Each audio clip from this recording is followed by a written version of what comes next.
Dibesarkan di kampung Rusila, Marang, Terengganu, Abdul Hadi Awang, anak kelima daripada 9 beradik, mendapat pendidikan agama terus dari ayah beliau, Tuan Guru Haji Awang Muhammad, seorang guru agama dan imam di Masjid Rusila. Kepribadian, kematangan dan ketokohan Abdul Hadi banyak dipengaruhi pimpinan Ikhwanul Muslimin secara langsung. Lebih-lebih lagi apabila dua tokoh ikhwan, Profesor Dr. Muhammad Al-Wakil dan Syekh Said Hawa, menjadi mentor beliau sewaktu di Universiti Islam Madinah, di samping beliau turut belajar daripada Dr. Abdul Sattar Al-Khudsi.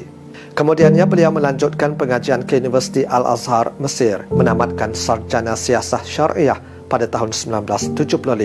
Sekembalinya dari tanah Arab, Abdul Hadi menggalas pusaka ayahanda mengajar agama di Masjid Rusila, khususnya pada setiap pagi Jumaat sehingga ke hari ini. Selain aktif di bidang politik kepartian PAS, Abdul Hadi pernah menjadi Ketua Angkatan Belia Islam Malaysia ABIM Negeri Terengganu.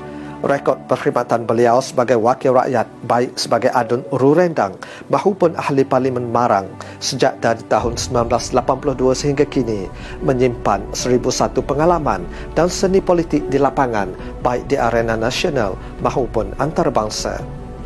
Pernah bergelar Yang Amat Berhormat Menteri Besar Terengganu ke-11 pada tahun 1999 sehingga 2004 dan juga Ketua Pembangkang Parlimen Malaysia pada tahun 2003 hingga 2004, menggantikan mantan Presiden PAS Allahyarham Datuk Fazil Muhammad Nur. Beliau kemudiannya dilantik sebagai Presiden Parti Islam Se-Malaysia PAS pada tahun 2002 sehingga kini. Ketokohan beliau diiktiraf di peringkat antarabangsa apabila Masjid Rusila telah dipilih sebagai venue istimewa antarabangsa perpaduan ummah pada tahun 1998. Rusila kemudiannya terus menjadi pilihan venue penganjuran istimewa antarabangsa perpaduan ummah kali kedua pada tahun 1993 dan terakhir pada Mac 2015. Will he one day lead Malaysia? Naratif muka hadapan majalah berpengaruh Asia Week keluaran 16 Jun 2009 membicarakan ketokohan Datuk Seri Tuan Guru Haji Abdul Hadi Awang sebagai pemimpin masa hadapan. Sejak dari tahun 1970-an lagi, beliau telah mengumpul tidak kurang 146 judul penulisan termasuk karangan dalam bahasa Arab yang meliputi topik akidah, fiqh, tafsir, siasat syariah dan politik semasa. Di zaman muda beliau lagi, pernah mengikuti delegasi pemimpin Parti Islam seluruh dunia ke Asia Barat sebelum tercetusnya Perang Teluk.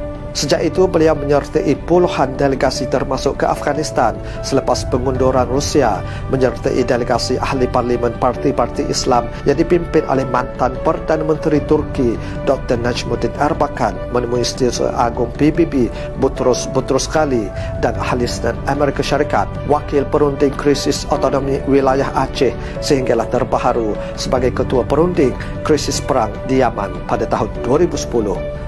Ratusan pentas himpunan dan syarahan antarabangsa telah dihadiri beliau. Sejak dari tahun 2016 sehingga kini, nama beliau tersenarai di kalangan 500 Muslim paling berpengaruh oleh The Royal Islamic Strategic Studies Center yang berpangkalan di Amman, Jordan, di bawah kategori pendakwah dan pembimbing rohani.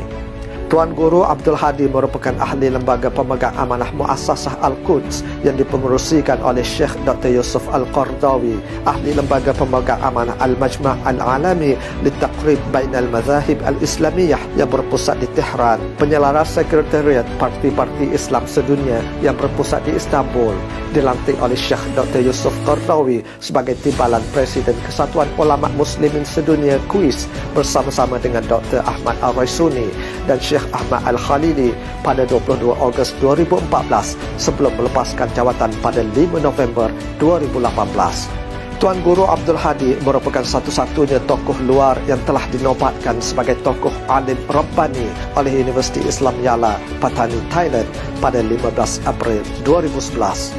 Terbaharu, Tuan Guru telah dipilih sebagai tokoh Ma'al Hijrah peringkat negeri Terengganu bagi tahun 1441 Hijrah.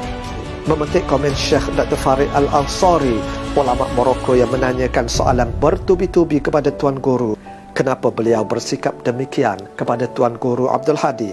Jawab Syekh Farid, aku ingin mengujinya setelah aku mendengar bahawa beliau alim. Aku telah menemui ramai orang ajam yang alim tetapi tidak sefaqih ini. Beruntunglah bangsamu, tetapi percayalah, ramai yang membencinya kerana beliau adalah seorang yang tegas pendirian. Peganglah beliau.